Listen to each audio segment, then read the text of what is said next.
Hi everyone, let's talk interest rates.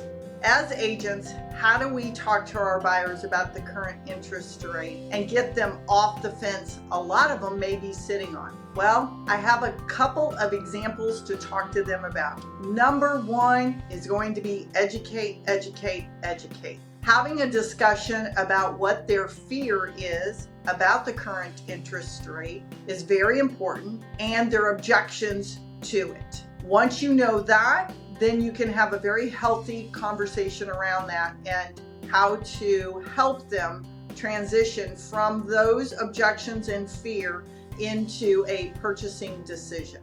Why is it important to have that conversation? Because as we know, it is good to share with them that home ownership is truly the way to most people having wealth in their life. That is a proven fact that you can find statistics on, that home ownership is better than renting. Now, how do you look at the rates and they keep saying that they're going to go down? Well, number two is, if you've read the news, they're not going down anytime soon. In fact, there may be another hike, which is even more important about why you may want to make a purchasing decision now. In addition to that, the other thing to talk to them about is the fact that if they wait 6 months, prices are not necessarily going to be cheaper either. So what you think you may save in an interest rate, or a slight change in interest rate, because we all know there's not huge changes, a slight change in interest rate will be eaten up by the cost of appreciation if they wait. So it really does make good sense if they're in the market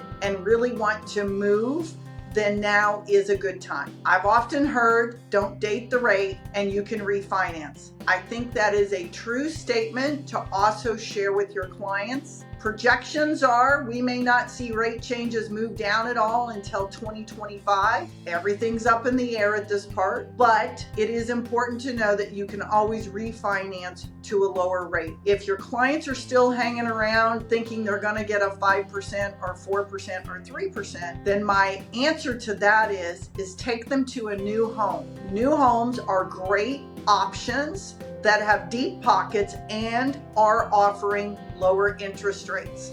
So that is another option for you to put before them is, would you consider a new home? And lastly, there are other loan programs out there that may help them. They offer lower interest rates and they have some closing costs, and there are programs like that currently on the market if you do a little bit of research. So you might want to chat up your lenders and ask them about that. I hope those are some great tips and how you work with your buyers currently to get them into the market for buying versus sitting on that fence waiting for someday for things to get better. I'm Miss E. Stegers, broker owner of M. Stegers Realty Partners, and we're here to always help you and answer your questions. Please feel free to reach out.